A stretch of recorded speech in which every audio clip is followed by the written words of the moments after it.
weeks from now, we'll be working hard to bring you the results of campaign 2018. Yeah, more than 1 million people in Colorado have voted so far, according to the Secretary of State. That leaves 2 million ballots still out there. Our political specialist Shaun gives us her weekly reality check. Once again, our esteemed analysts are here. Dick Wadham's on the right, Mike Dino on the left. Thanks for being here, guys. Once again, can you believe just 5 days to go? So I can believe it. I'm ready. 2 polls in the last 24 hours have Democrat Jared Polis up by between 5 points and 8 points over Republican Walker Stapleton in the governor's race.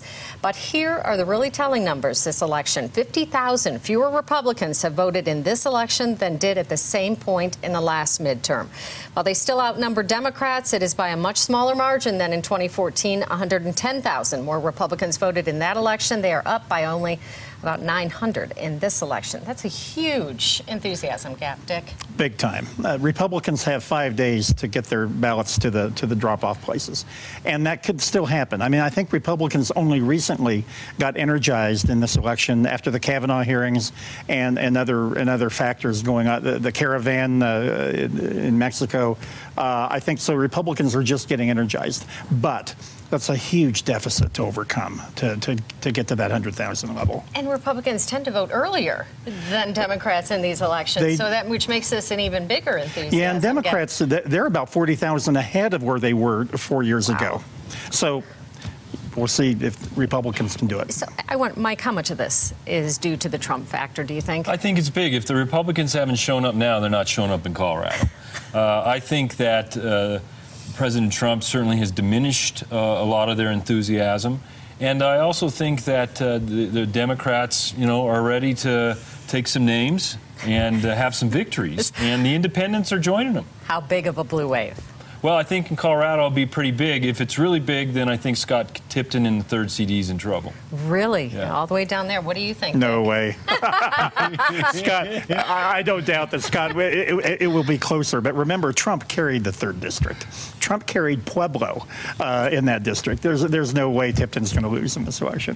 Well, but you've got other races here, too. I think of the AG's race. And will the Trump factor play a role there, especially if a Polis wins in the governor's race? You know, we tend to have, Democrat-Republican opposites in the governor's seat and in the AG. Yeah, I will agree with Mike that if there is a true blue wave that comes sweeping across Colorado, it will take out a lot of Republicans with it. And I equate it to the Watergate election of 1974.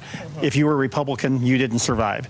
And I don't think it's going to be that bad, but definitely Democrats have an advantage in Colorado going into this election. Not just a wave, a tsunami, really. Right. Do you think, Mike, that we're still going to see split-ticket voting in Colorado, that if Polis does, in fact, win the governor's seat, that voters are going to sit back and say, yeah, but I want a Republican then in the AG's office? Or do you think they're just going to go down and we're going to see straight-ticket voting? I thought that 4 weeks ago. I think the Dems will see victories across the board statewide. And with all this Democratic enthusiasm, what impact do you think it's going to have on some of these ballot measures, like the tax increases for education and transportation? Well, I do think if you see the Dems having such a large turnout and their issues being on the ballot, setbacks for oil and gas, education, transportation, it might spell out victory for those. But a lot of times the partisan stuff doesn't always trickle down into the issues.